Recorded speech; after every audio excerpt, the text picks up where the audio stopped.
Hello বন্ধুরা, কেমন আছো তোমরা সবাই? তো এই মুহূর্তে কলকাতা পুলিশে কনস্টেবল পদে নিয়োগের জন্য আরও একটি নতুন বিজ্ঞপ্তি প্রকাশ করা হয়েছে। তো কী সেই বিজ্ঞপ্তি, সেই নিয়ে আজকের ভিডিওটিতে বিস্তারিত আলোচনা করব।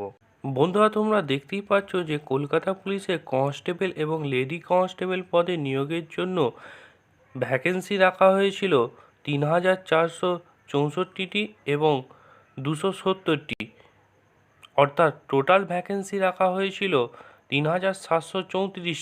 তবে বন্ধুরা, গতকালই একটি নোটিশ প্রকাশিত হয়েছে, যেখানে তোমরা দেখতেই পাচ্ছ নোটিশ নাম্বার দেওয়া রয়েছে WBPRB/নোটিশ হচ্ছে 2024/11।